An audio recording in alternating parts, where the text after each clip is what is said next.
여러분 안녕하십니까? 코로나19 신규 확진자가 4일 연속 6만 명대를 기록했습니다. 이에 따라 내일부터 일부 방역 조치가 강화되는데요. 내일부터는 국내 입국자 모두 1일 이내에 PCR 검사를 받아야 하고 요양병원과 시설 등에서의 대면 면회도 금지됩니다. 7월 25일 월요일 투데이샷 주요 뉴스입니다. 김동연 경기도지사가 오늘 도의회에 추가 경정 예산안 처리를 거듭 촉구했습니다.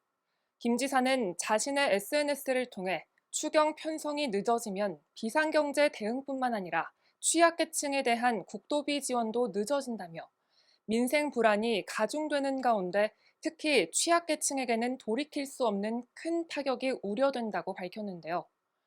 김 지사는 복합경제 위기 앞에서 지방정부가 할 수 있는 것은 그리 많지 않은 것이 현실이지만 도민의 삶을 위해 할 수 있는 일이 있다면 도와 도의회가 손을 맞잡고 신속하게 추진해야 한다고 강조했습니다. 또 도의회가 하루속히 정상화돼 신속하게 추경안에 대한 심의가 진행되길 기대한다고 덧붙였습니다. 인천 시민 대부분이 지역 내 교통 환경 중 횡단보도 등의 규제를 가장 불편하게 느끼고 있는 것으로 나타났습니다. 조사 결과 횡단보도와 신호기 설치, 중앙선 절선 등과 관련한 규제가 전체의 약 37.5%로 가장 많았는데요. 안전 표지판과 노면 등 파손에 따른 시설 개선이 약 27%, 신호 체계 개선이 약 14.5%, 카메라 설치와 단속, 제도 개선 등이 각각 그 뒤를 이었습니다. 특히 대표적인 불편 사례로 남인천 세무서 교차로가 직진과 좌회전 차량이 보행자들과 마주치는 경우가 적지 않다는 의견이 제기됐습니다. 인천경찰청 관계자는 시민과 지역에 필요한 교통안정 정책을 지속해서 발굴하고 추진해 보다 안전한 교통 환경을 만들어 나갈 것이라고 말했습니다.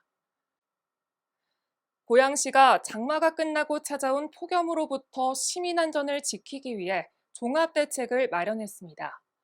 시는 덕양구 관산동 행정복지센터를 비롯한 161곳에 실내 무더위 쉼터를 마련해 주민들이 폭염을 피해 쉬었다 갈 수 있도록 했습니다. 일산 문화공원을 비롯한 야외와 주요 교차로, 보행로 등에는 그늘막도 설치했습니다.